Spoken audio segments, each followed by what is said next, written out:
这只对着七仔骂骂咧咧的大熊猫，就是南瓜公主小新，同时她还是大熊猫吃播界的一姐。然而，正值事业巅峰的小新，却选择退出江湖，隐居幕后生娃。即使小新生娃养娃期间，也没有忘记自己的吃播事业。他吃他的，娃玩他的，真是吃瓜带娃两不误。就在昨天，闭关带娃快1年的小新，闭关出门开始展出了。他估计是憋坏了，一出门就爬树拆家，短短时间就拆了2棵树。看来带娃这段时间，他被娃给折磨坏了，所以才这样发泄吧。虽然小新已经是2个孩子的妈了，颜值依旧拿得出手。这步一展出，隔壁的七仔就蠢蠢欲动，他被小新的美貌所吸引。就在他准备近距离打量小新时，却被小新一顿输出。听这语气，应该骂得很脏。小新骂归骂，聪明的他不靠近铁丝围栏，估计是怕离近了，耳朵不保吧。七仔被骂后，那是一句也不敢吱声，然后七仔就被骂走了。没想到罗阿宝又走了过来，隔着铁丝网不停打量着小新，小新也是丝毫没有动作，对着阿宝又是一顿骂。小新这第1天展出，我本以为他要展示吃播，没想到他一出门就干大事，先拆了2棵树，然后骂了2只偷窥熊。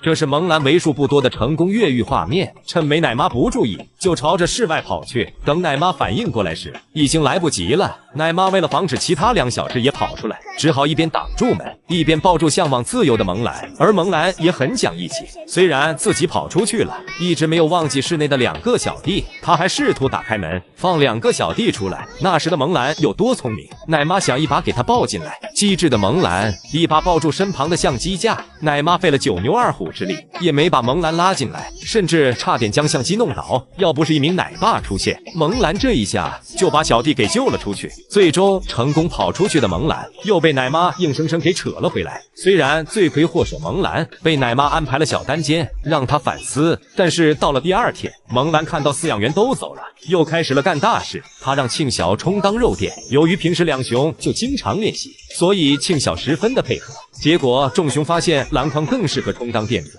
便把篮筐反倒，然后由萌兰开始尝试。可惜的是，萌兰距离成功仅有1步之遥。没想到摄影师告诉了奶妈，然后萌兰又被关了起来。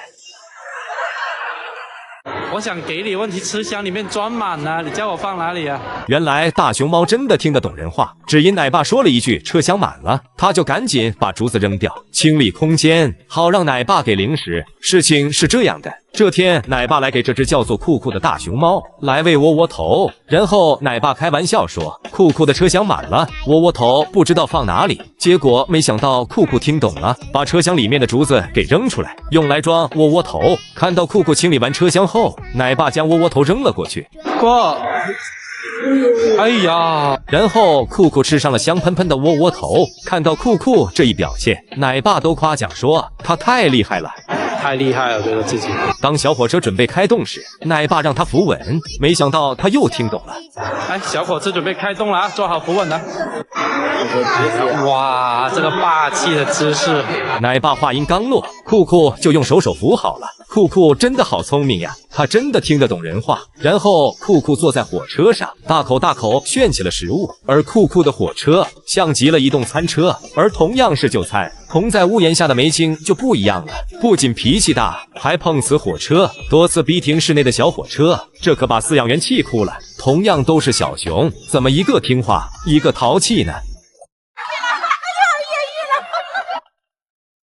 这是丁丁小时候越狱的画面，就在他要爬出去的时候，奶爸听到声音跑了过来。这个奶爸大家觉得眼熟不？喜欢看虫洞大熊猫的姨姨们应该认识，他就是奶橙奶爸。怕丁丁真的爬出去，奶橙奶爸赶紧爬到上面驱赶。要不是有游客发现并告诉了奶爸，丁丁说不定真就爬了出去。最后丁丁被奶爸弄得从上面滑了下来。萌兰要是有这条件的话，估计早就爬了出去，根本等不到奶爸赶来。丁丁越狱失败后，虫洞也做了加强，没有像北洞那样用大铁皮封锁，而是给丁丁换了一个场地。画面中是丁丁在新场地越狱时的画面。他为了越狱成功后不挨挨饿，甚至还打爆了一根竹子。奈何熊算不如天算，他考虑到了越狱后，却没想到自己怎么也爬不出去。面对光滑的墙壁，他陷入了绝望，最终失望的离开。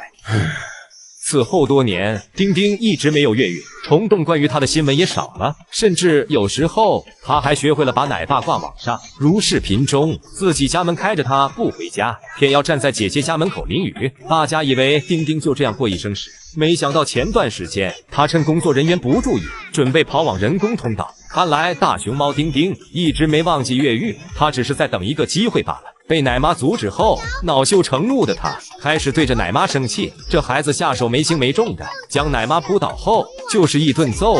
在丁丁如此输出下，最后奶妈既然毫无大碍，你说巧不巧？看来每只大熊猫都有一颗越狱的心，各位奶爸们要注意哦。蒙蛋，现在这得喊保安了。卧槽！北洞掀起了越狱热潮。前几天萌兰才进行了越狱，这仅仅才过去了6天，萌大也开始了越狱，并且差一点就成功了。事情是这样的，今天一大早，萌大就开始掀井盖。这个月已经不记得这是萌大第几次掀井盖了，还是熟悉的配方，掀开井盖就跑。然后奶爸就把他叫到跟前，对他进行了谈话。谈话时，萌大疯狂点头，像个犯错的孩子在认识错误。他点头啊，再次虚心接受教育，坚决不能改变。可是奶爸前脚刚走，萌大转头就来到了围墙边，看这样子明显不服奶爸的教育呀，然后就开始研究围墙边的阳台。怎么着？你还想爬上去呀？你弟弟萌兰越狱都失败了，你还想越狱吗？你能爬上去都算我输。我的话音刚落，这家伙真的就尝试了。他用手摸了下，站立起来刚好能触碰到，刚好能触碰的高度，想要爬上去怎么可能呢？这动作想干嘛呢？哎呀妈呀！他抓了上去。大哥，这是要拆，他不是要上。就连游客都认为他是要拆，而不是要上去。哎呦，哇，这得下来了。结果下一秒，这一操作不仅我惊呆了，就连游客都惊呆了。万万没想到他真的就要爬上去。蒙蛋，现在这得喊保安了。这一举动立马惊动了奶妈还有保安。蒙蛋，下去。本来蒙大都要成功了，结果在众人的惊呼声中，蒙大最终放弃了越狱。哎，下来了啊！虚惊一场，真的是下来了。万万没想到，萌兰还被萌大用尿标记过。事情是这样的，那会萌兰和萌大刚做邻居，萌大看到隔壁熊好白好可爱，然后就用大熊猫的行为表达了自己的喜欢。他把脚抬高，然后对着隔壁的萌兰就标记了起来。突如其来的一幕，萌兰显然没反应过来，整个脑袋都被哥哥的尿标记了。可能是哥哥的味道比较大，无法接受的他躺在地上脸嫌弃的打起了滚。而萌大看到自己的战绩后，高高兴兴的离开了。此时我想吟诗一首，吃北洞窝窝头，标亲朋好友。萌兰打滚了一番后，准备开口说国粹时，发现哥哥已经不见了踪影。过了一会，徐老爷拿着水管给室内的花花草草洒水，萌兰赶紧跑了过去，并委屈巴巴地朝着老爷告状。听完萌兰的哭诉，老爷被逗笑了。然后老爷跟萌兰说：“萌萌儿，你往后面站一站，老爷给你洗一洗就干净了。”萌兰怕洗不干净，并没有走远一点，而是靠着围栏让老爷直接洗。期间为了将脑袋洗干净，萌兰还面对着老爷，让老爷把水开大点。看到奶爸不敢喷自己，他还主动的把脸凑到水花前，看着自己身上越来越干净，味道也越来越淡，萌兰都笑出了声。